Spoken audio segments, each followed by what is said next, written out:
hoje, eu avisei a newsletter, mas eu descobri que mais de 40% da igreja não abre a newsletter. Então, eu descobri hoje quem não abre a newsletter, porque alguns chegaram bem cedo pensando que o horário não tinha mudado. Eu sei, aliás, que todo mundo que não abre a newsletter, inclusive, eu sei tanto disso que eu estou mudando a partir do ano que vem, nós não vamos mais mandar newsletter, criando um aplicativo em que você vai receber a newsletter no seu telefone. Mas foi uma benção que a gente teve diáconos extras no culto em inglês, que chegou bem cedo e nos ajudou bastante, uma benção. O único problema quando muda o horário é que o nosso estômago ainda está no horário antigo. Então, embora é 12:30, o nosso estômago está dizendo, é 1:30, quero comer. Mas segura um pouquinho só. Eu queria que você, nesse momento, abrisse a sua Bíblia no livro de Salmos. Eu não vou ser longo, a gente vai participar da ceia. Se você quiser ficar conosco para o almoço, você é bem-vindo. O Salmo 90 é um salmo simplesmente maravilhoso. Eu estou, juntamente com a minha esposa, lendo o livro de Salmos. Eu tenho encorajado você a ler o livro de Salmos. E essa semana, no início da semana, nós lemos o Salmo 90. Na sexta-feira, nós já estávamos no Salmo 119, que levou vários minutos para poder ler. Mas o Salmo 90, nós lemos no início da semana. E quando eu li o Salmo 90, eu sabia exatamente a mensagem que Deus queria que eu trouxesse para a igreja. Sim. Oração de Moisés, homem de Deus. Sempre de geração em geração. Antes de nascerem os montes, de criares a terra e o mundo, de eternidade a eternidade, tu és Deus. Voltarem ao pó dizendo, retornem ao pó, seres humanos.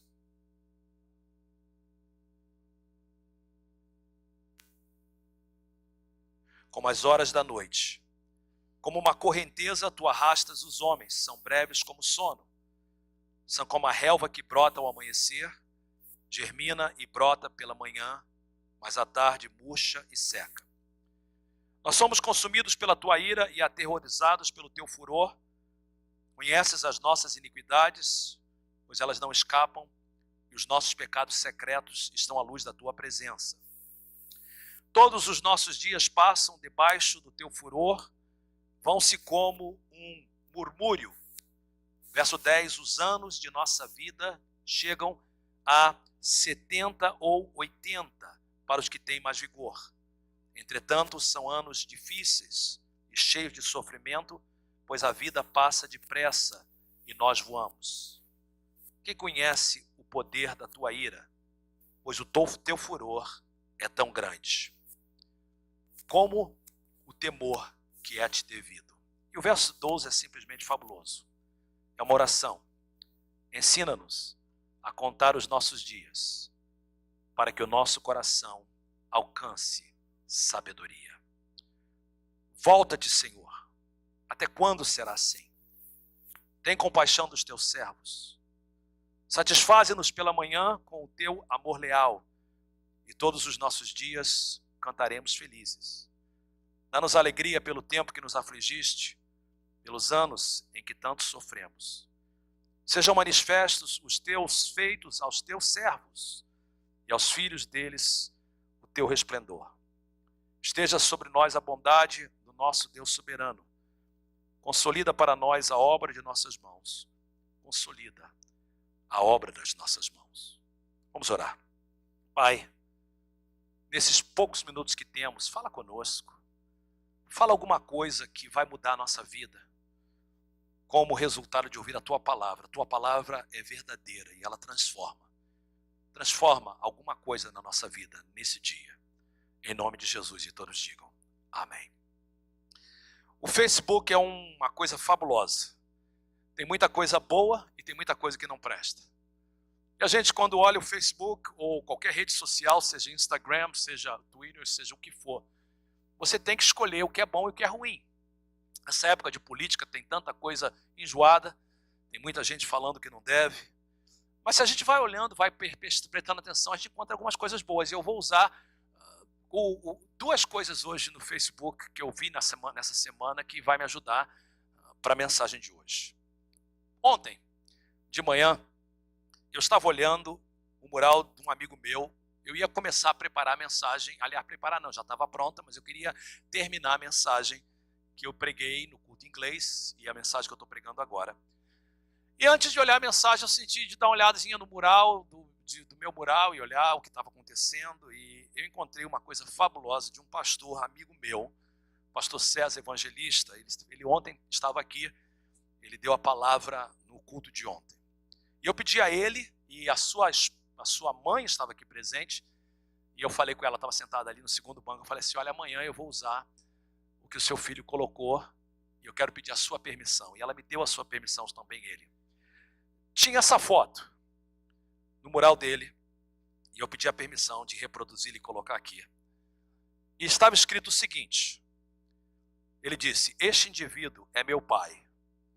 Hoje teria sido seu aniversário de 80 anos. Ele faleceu 16 anos atrás, no dia 4 de novembro, mas já era dia 5 de novembro, nas Filipinas, onde ele nasceu. Então ele realmente faleceu no dia do seu aniversário. Quanto mais velho eu fico, mais sinto falta dele.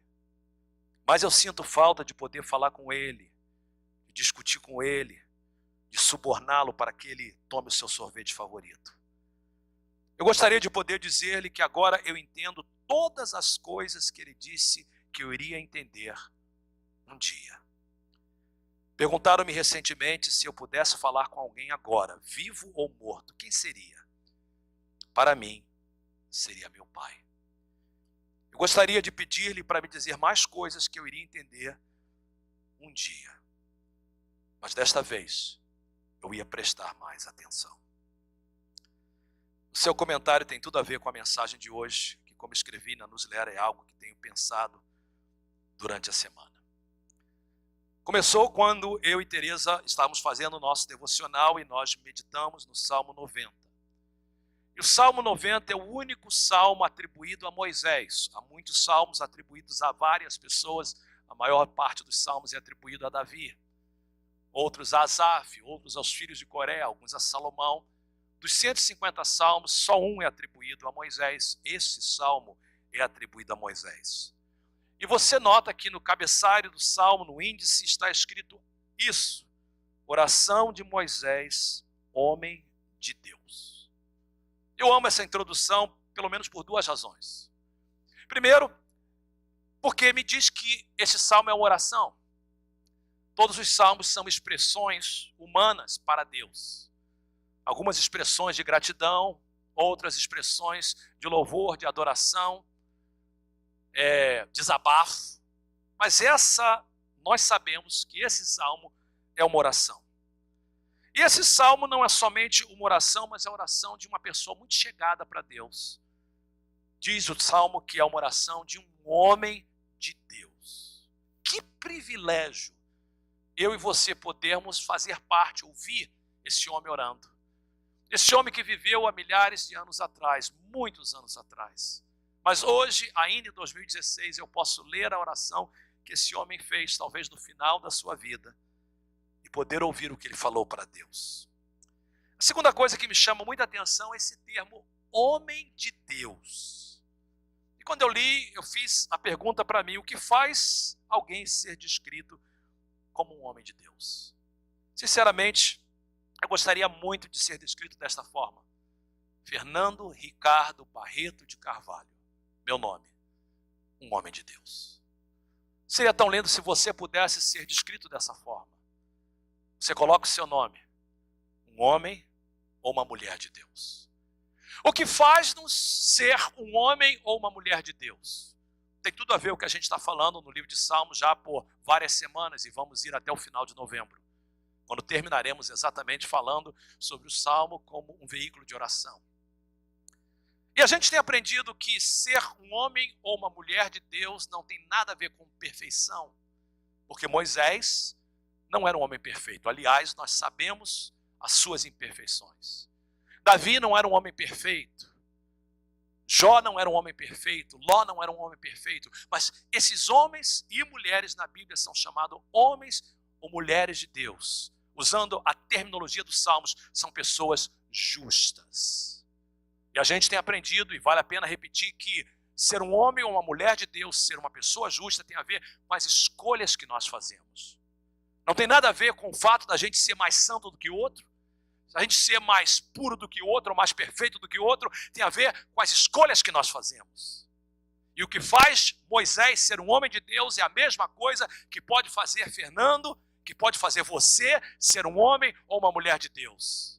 É você fazer escolhas corretas, que tem a ver, Salmo 128, temer a Deus, seguir os seus conselhos. Salmo número 1, não andar segundo o conselho dos ímpios, não se deter no caminho dos pecadores, não se assentar na roda dos escarnecedores, mas antes ter o seu prazer na lei do Senhor e na sua lei meditar de dia e de noite.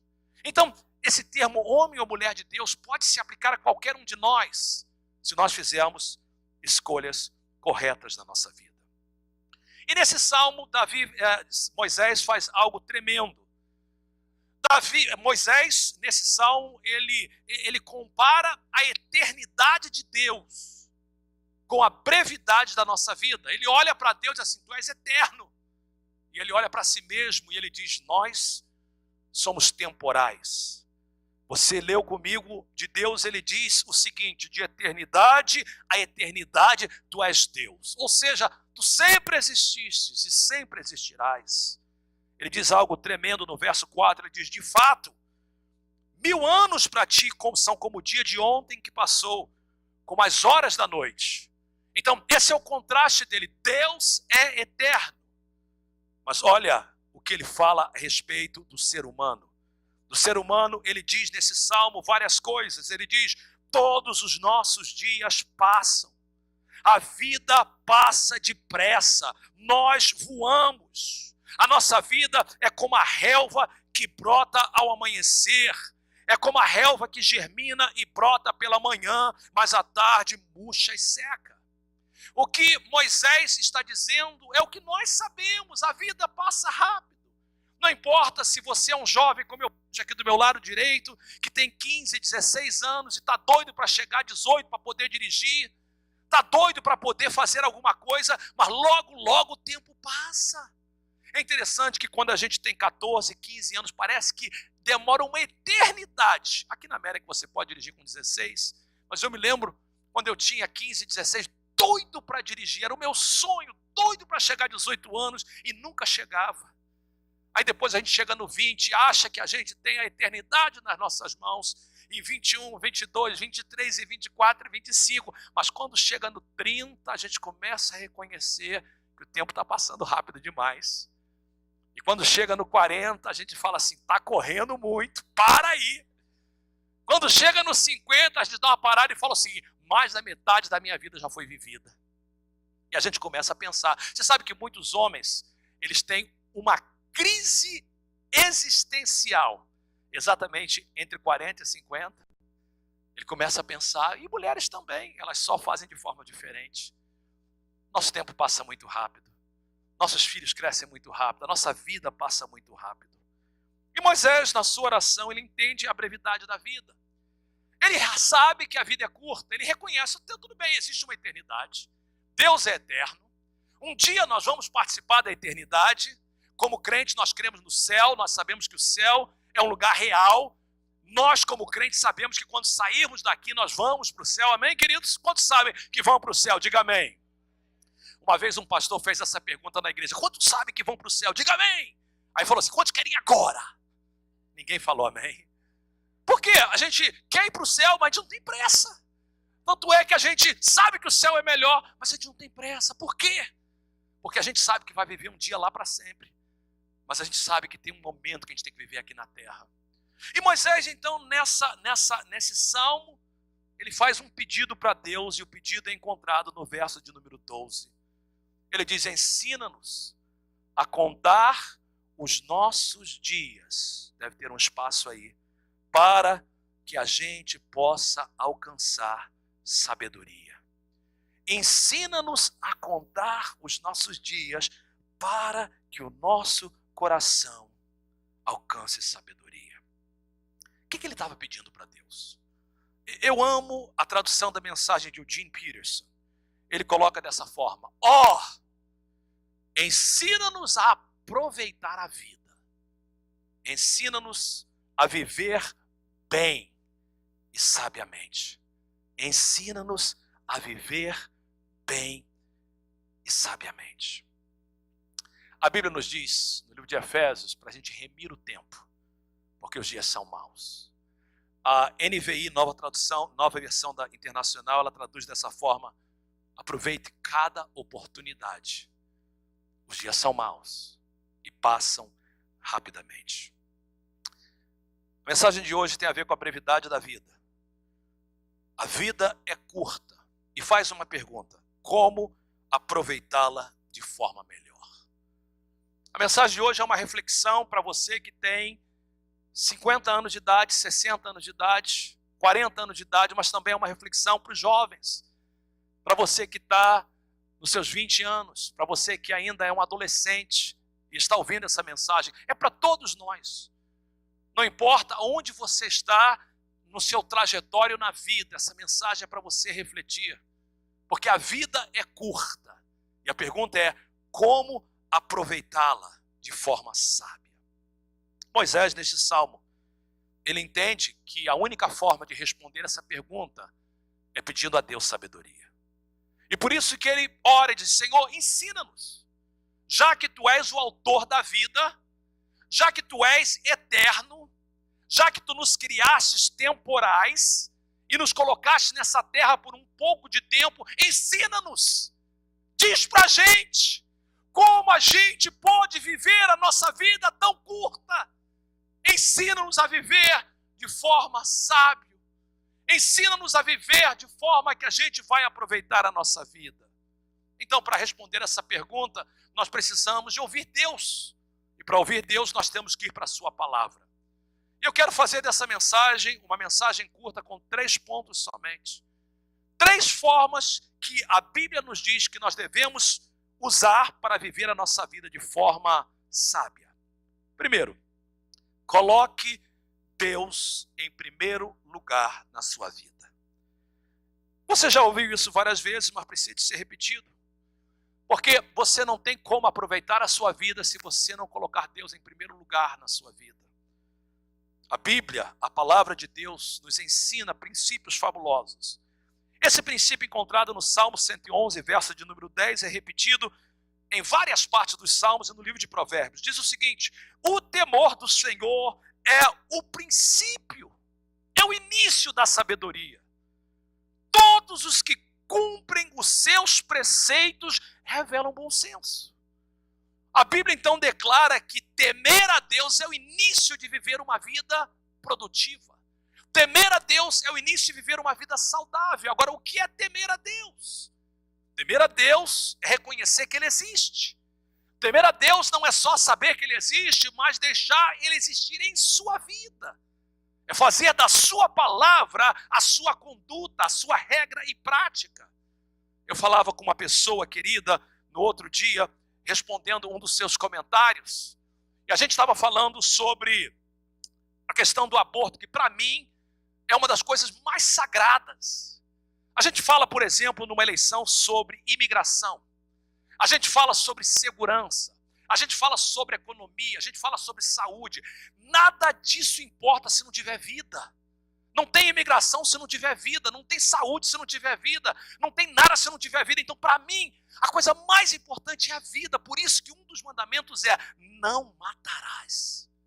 E o aborto é matar crianças, é não permitir que uma criança nasça. E na Bíblia isso tem sido o pecado pior. Por causa desse pecado, Deus levou os seus filhos e exilou, porque eles não só eram idólatras, mas sacrificavam seus filhos a Moleque. Eu conversava com essa pessoa, eu falava assim: olha, eu não posso votar por esse candidato, por uma das razões é a questão do aborto. Eu não posso votar com ninguém, para ninguém, não interessa se seja o melhor candidato que vai me dar a melhor economia e maior segurança, se essa pessoa é a favor do aborto. Eu não posso votar, eu não posso, não sei se você pode, eu não posso. E aí a pessoa respondeu assim: cada um tem a sua opinião. Eu entendi o que ele quis dizer. E eu respondi assim: mas como crente, a nossa opinião não importa. Como crente, a opinião que importa é a opinião de Deus. Se temer a Deus é você reconhecer que a opinião dele é superior à tua opinião. que o que ele fala na sua palavra é mais importante do que eu e você pensamos. A última palavra nunca deve ser minha. A última palavra vem de Deus. E por isso que diz assim, o temor do Senhor é o princípio, e todos os que cumprem seus preceitos e a sua palavra revelam bom senso. Jesus fala a mesma coisa de forma diferente, e eu gosto muito dessa tradução, da nova tradução na linguagem de hoje, desse versículo, Mateus 6,33, que você conhece. Portanto, ponham em primeiro lugar na sua vida. Primeiro lugar na sua vida. Pastor, eu pensei que era o meu trabalho. Não é. Eu pensei que era minha esposa. Não é. Eu pensei que era minha família. Não é. Eu pensei que era o meu bem-estar. Não é. Jesus disse, ponham em primeiro lugar na sua vida o reino de Deus. E aquilo que Deus quer. E Ele lhes dará todas essas coisas. Põe em primeiro lugar o reino de Deus. Queridos, vamos ser sinceros. A gente falha nisso. A gente falha nisso quando a gente escolhe, por exemplo, um trabalho em vez de vir para a casa do Senhor. Nós estamos dizendo que o trabalho é mais importante.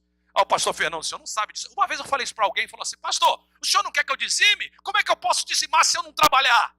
Eu falei, eu quero mais que você obedeça o Senhor. O seu dízimo Deus vai prover.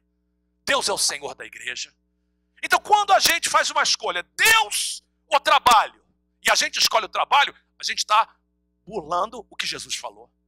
Se a gente faz uma decisão de família ou Deus, por mais importante que a família seja, nós estamos burlando o que Deus falou. Jesus falou, ponham em primeiro lugar na sua vida. Não é só no domingo. Ah, pastor, mas hoje eu estou aqui. Não é só no domingo, é a sua vida, o reino de Deus. Aquilo que Deus quer, e Ele lhes dará todas essas coisas. Que são essas coisas? Olha o contexto. O contexto de Mateus 6 é casa, o contexto de Mateus 6 é comida, o contexto de Mateus 6 é família. Deus vai dar tudo se a gente buscar Ele em primeiro lugar. Isso significa, se você quiser viver uma vida produtiva, feliz, significa um tempo diário com Deus. Leitura, meditação da palavra, oração. Quantas pessoas aqui, você não precisa levantar a mão, você tem um tempo diário com Deus. Um momento em que você gasta com Deus. Você sabe que no dia tem 24 horas. Uma semana tem 168 horas. Eu faço uma pergunta para você que é crente. Das 24 horas por dia, quantas delas pertencem a Deus? Alguém muito espiritual diz assim, não, pastor, tudo. Eu quero ver em prática. Quanto das 24 horas você entrega para Deus? Deus é tão bom, Ele te dá 8 horas para dormir, Ele te dá 8 horas para trabalhar, e ainda sobram mais 8. E Ele diz, dessas 8 que sobra, depois de você dormir, depois de você trabalhar, eu quero que você me dê uma parte dela para mim.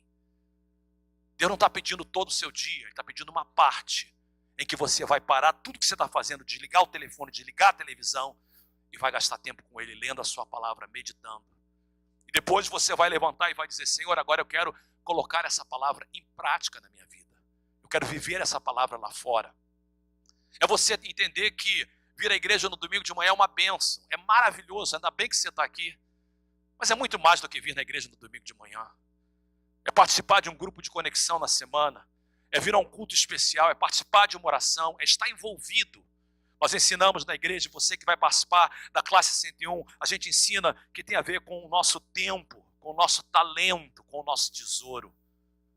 Você tem tempo que Deus te deu, ele pertence a Deus, devolva parte dele para Deus. Seu talento, todos nós temos talentos, temos dons que Deus nos abençoou. Use o seu talento para Deus.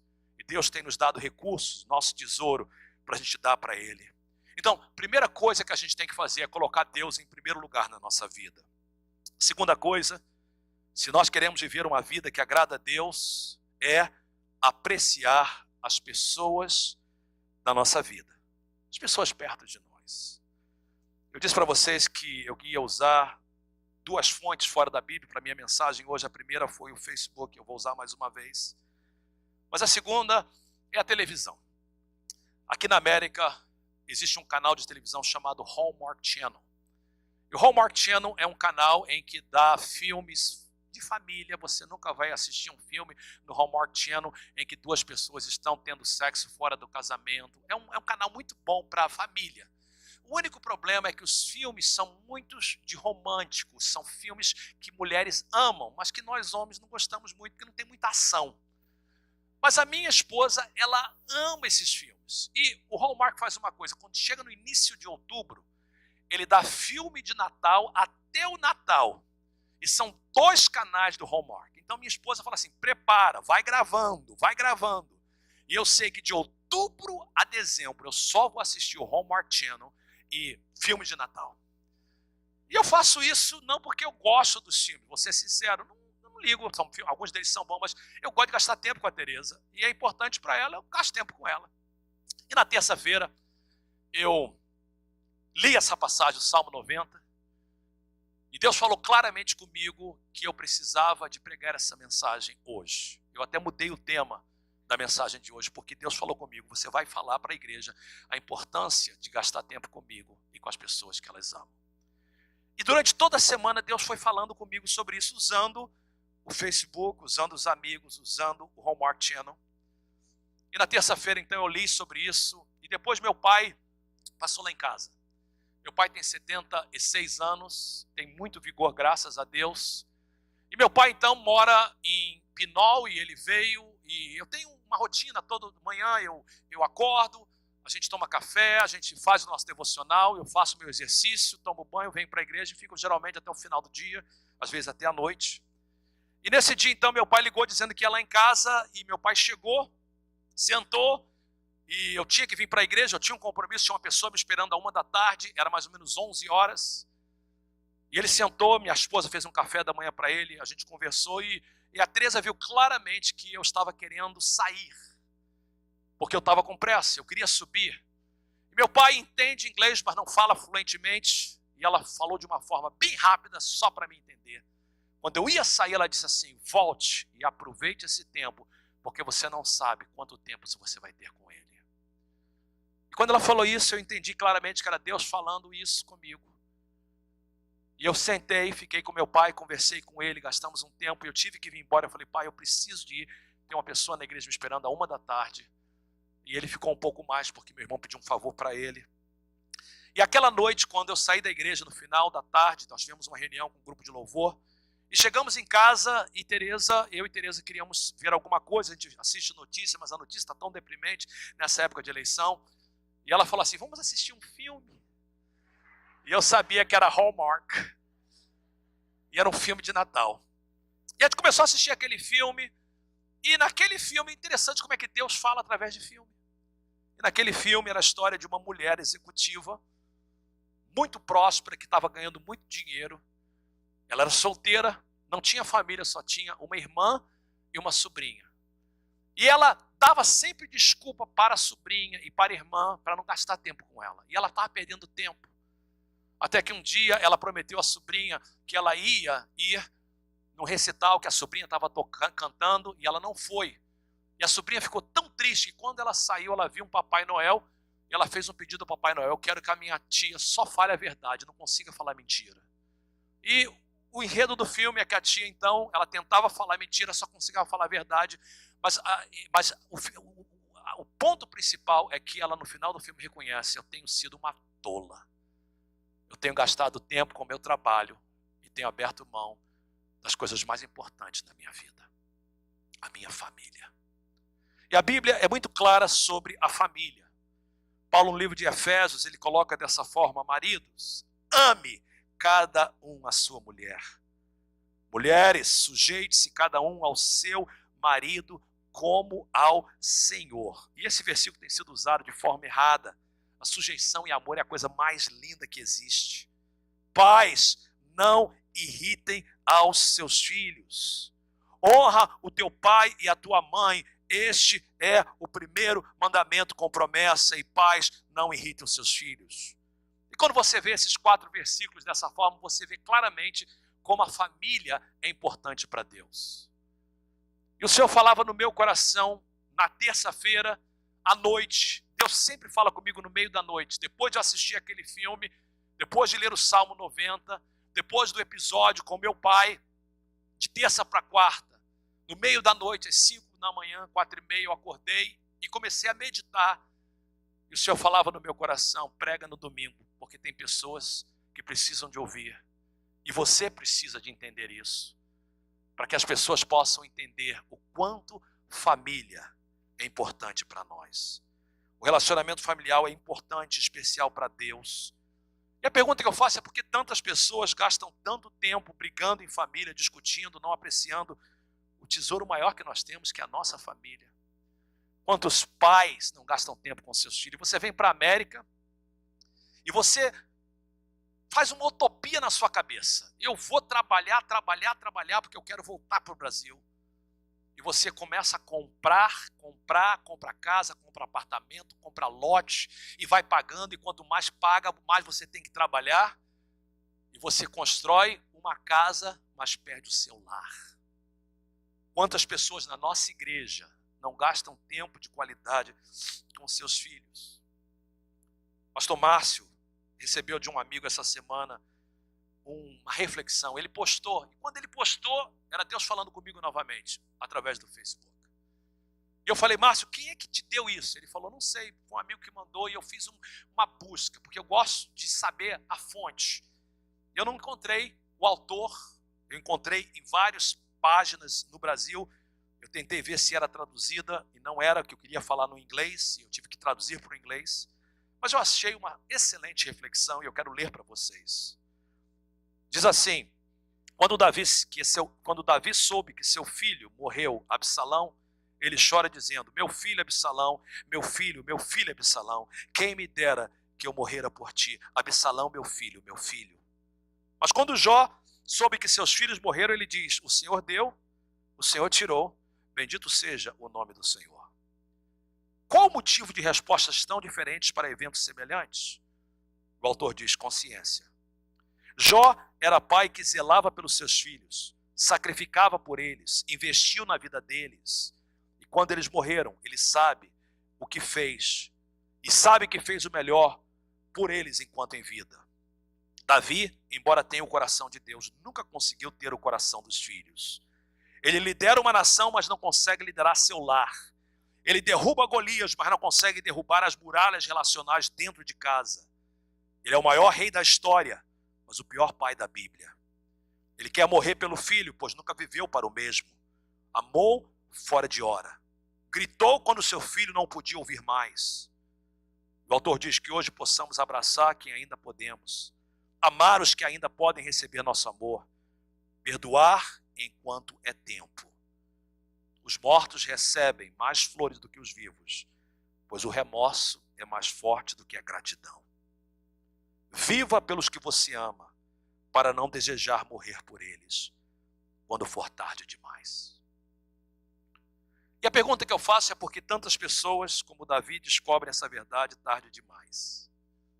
Porque César, o pastor, diz, se eu pudesse prestar atenção mais para o que o meu pai falou.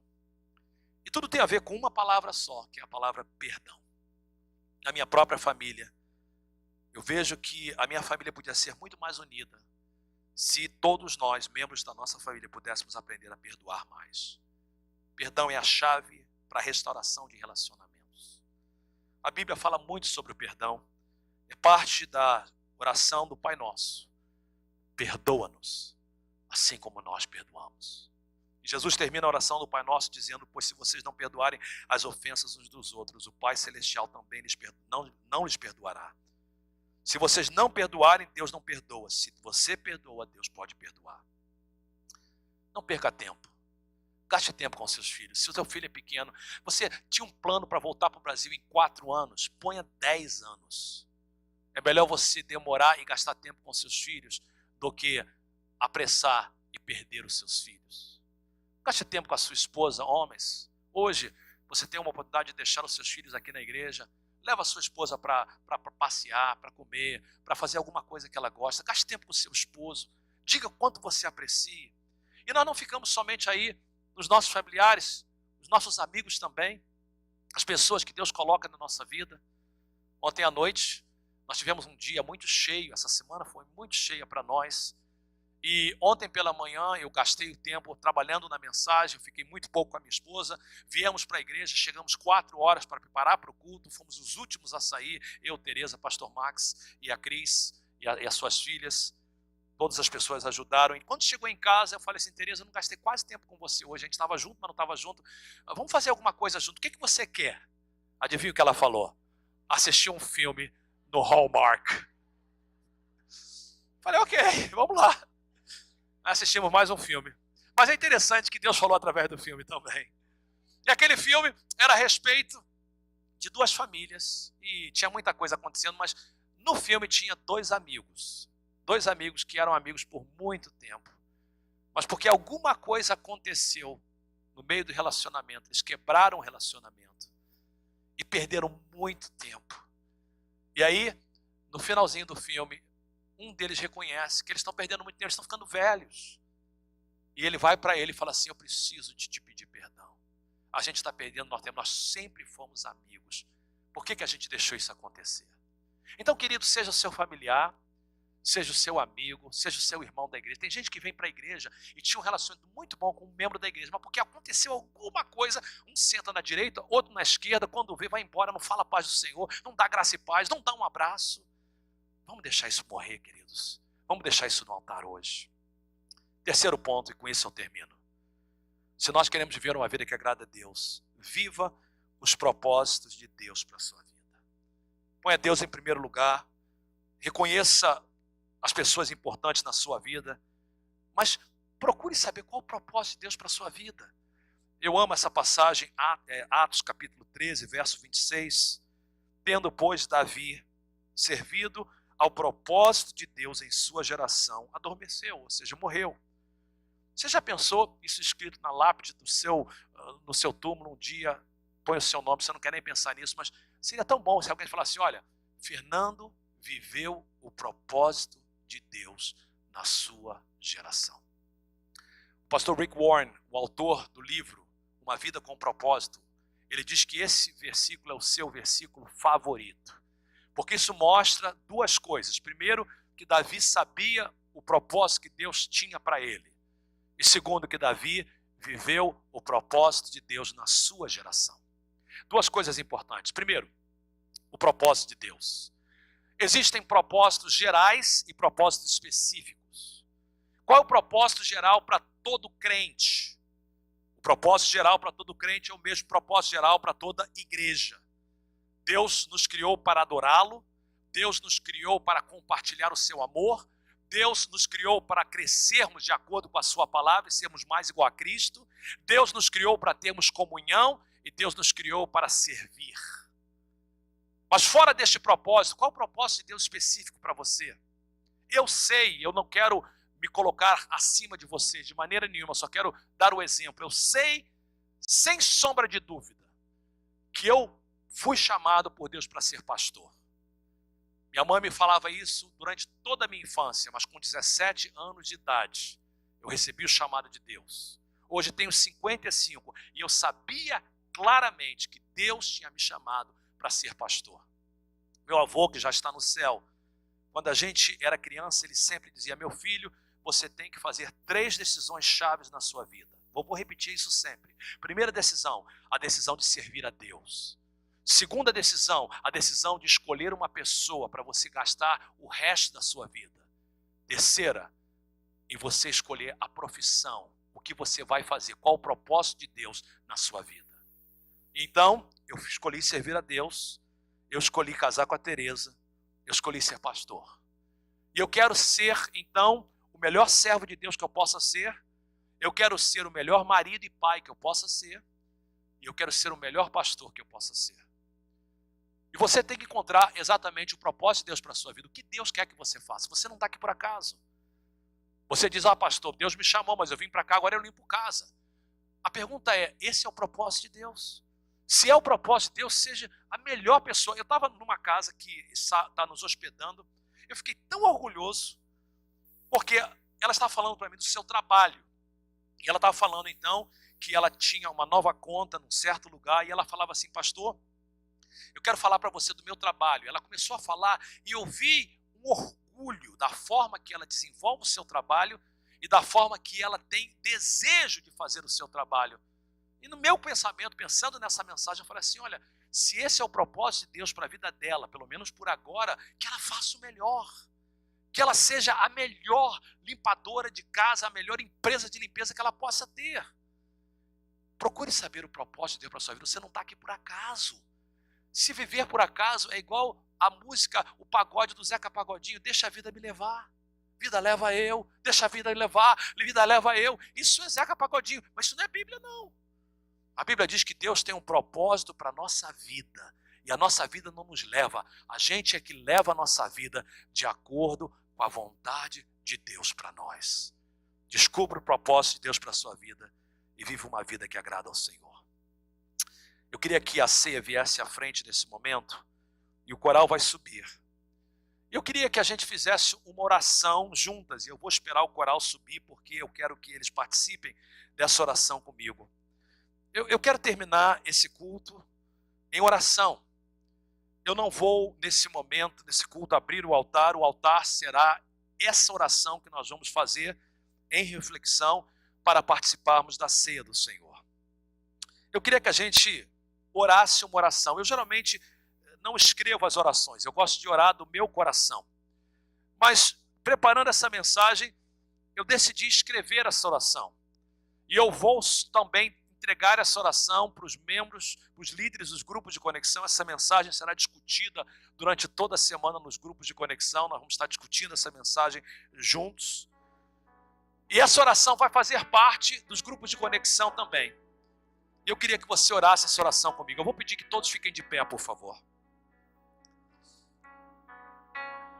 Daqui a pouco você vai sentar para receber os elementos. Eu vou pedir mais um favor para você. Eu queria que você procurasse alguém perto de você e desse a mão. Desse a mão a alguém perto de você. Se não tem ninguém perto de você, vá alguém e a gente vai dar as mãos nesse momento. Eu queria que nesse momento agora, de mãos dadas, todos fechassem seus olhos. Aqui em cima também. Curvasse a sua cabeça. E ouvisse essa oração. Essa oração, ela é feita em 5 partes. Eu não quero que você repita a oração, eu só quero que no final de cada parte você diga amém. E eu vou dizer para você, todas as vezes que você vai dizer amém, eu quero que essa oração seja a nossa oração. Primeira parte. Senhor, nesta tarde nós oramos como Moisés. Ó, ensina-nos a viver bem. Ensina-nos a viver sabiamente. Ensina-nos a viver bem. Diga comigo. Tu nos ensinas em tua palavra que temer a ti, te colocar em primeiro lugar é o início da sabedoria. Ajuda-nos a colocar a ti sempre em primeiro lugar, a dar a ti o melhor do nosso tempo, do nosso talento e dos nossos tesouros, e que todos digam. Ajude-nos a apreciar nossa família e amigos. Ensina-nos e ajuda-nos a perdoar e a gozar o tempo com as pessoas que tu colocastes em nossa vida. E que todos digam. Senhor, que possamos encontrar os teus propósitos para nós e vivemos estes propósitos ao máximo de nossas habilidades. E que todos digam. Nós oramos isso em nome de Jesus. Amém. Pai, nós fazemos dessa a nossa oração. Eu não sei aonde estão as pessoas hoje, mas eu quero orar em nome de Jesus que cada um nessa noite, nessa tarde, possa reconhecer que a vida é curta. Ela passa rápido. Ajuda-nos a colocar a Ti em primeiro lugar. Ajuda-nos a apreciar as pessoas que Tu tens colocado em nossas vidas. Ajuda-nos a encontrar o Teu propósito para nós e vivê-lo de forma sábia. Eu oro nisso em nome de Jesus. Amém. Pode tomar o seu assento por um pouquinho. Eu queria dizer nesse momento que a ceia, ela é preparada para crentes. Uma pessoa que ainda não é crente, ela não deve participar da ceia até que ela tenha entendimento. É possível que você está nos visitando. Eu espero que você possa entender primeiro antes de participar, porque senão seria comer um pão e um cálice se você beber de forma indigna. Deus não vai te abençoar. Então, se você não entende ainda, espera até você entender. Se você é membro de outra igreja e é parte do corpo de Cristo, você é bem-vindo a participar conosco. E se você está aqui nessa manhã, crente ou membro da igreja ou não, o que a Bíblia diz é que nós temos que fazer uma coisa antes de participar: examinarmos a nós mesmos. Examine-se cada um a si mesmo, coma deste pão e beba deste cálice. Mais uma vez, olhos fechados, cabeças baixas. Só você e Deus. Há alguma coisa que impediria você de participar da ceia do Senhor? Algum pecado não confessado? Alguma mágoa não tratada? Você ouviu nessa manhã a necessidade do perdão? E você reconhece que você precisa de pedir a Deus perdão dos seus pecados? Eu oro nesse momento que você use esse tempo para examinar a sua vida ao participar da ceia do Senhor. Pai, nós oramos que Tu possas, Senhor, abençoar o Teu povo nesse momento e nos preparar para participar desse momento maravilhoso. Em nome de Jesus. Amém. Recebam os elementos e aguarde para participarmos juntos. Leva-me além, em todas as alturas, onde ouço a tua voz, fala de tua justiça, pela minha vida. Jesus, este